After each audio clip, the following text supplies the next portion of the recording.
Hi guys, welcome to Zim Celebrated TV. Tadzoka nedzimwe nhau dziri kupisa dziri kutendera pasocial media. Seweekend vazonyora vachipindura zvazvitaurwa nevanhu because vaonekwa vachiridza ngoma yaWinky D mumota mavo vachinakirwa zvisingaite. Saka vanhu vatanga kubvunza vazukuru vambuya Nanda vakati ko chii chakadaro chinenge ngozi. Saka Weekend ataurawo zvake zvakasiyana siyana pamusoro penyaya yacho. Munongoziva mega Weekend akubvira kare achizama kupusisa Sekala, achizama kupusisa Winky D, but Winky D asi kuda aida kupuhwa mota nemari. Chinhu chinovengwa naSeweekend ndechekuti ane achitaura zvinhu zvakawanda pamusoro penyaya dziri kuitika muZimbabwe, of which Weekend ndowezano ane achiti sei uchishoropodza government kana kuti hurumende. Saka ndozvanyorwa naSeweekend izvi achiti iye I've never said andikwerete music. I've never said anditerere music ya Winky D, and that is also a very good artist who recommends a strong following. Problem ndiye yake hake akatanga kundiimba iwe unotenga bhutsu dzakawanda vamwe vasina. Say if he ever come and said mukoma wangu, we differ in our political party choice, but please recognize my music. Ini yangu handina kana problem naye. His poor anglers are bad influence.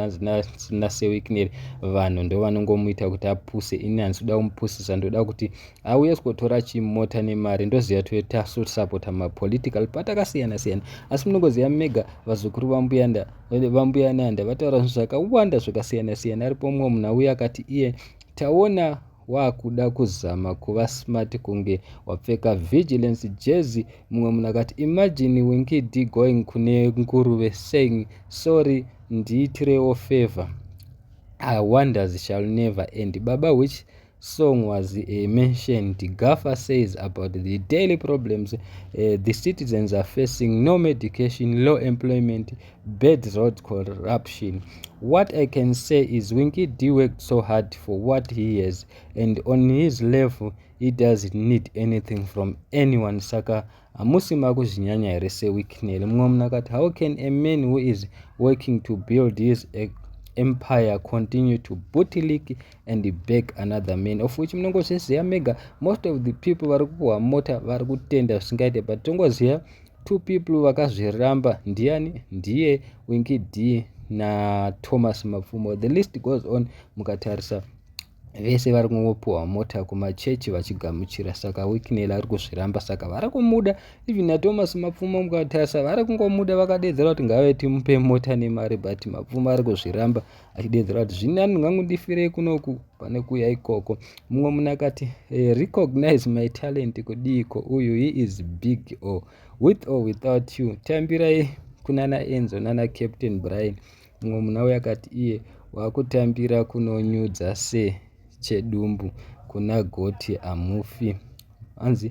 Anzi kuna goti unofira mahara handitengwe nemota kaini. Mumwe munhu akati chandodira Winky D ndechekuti mwedzi unogona kupera kana kuti gore pasina chaapindura.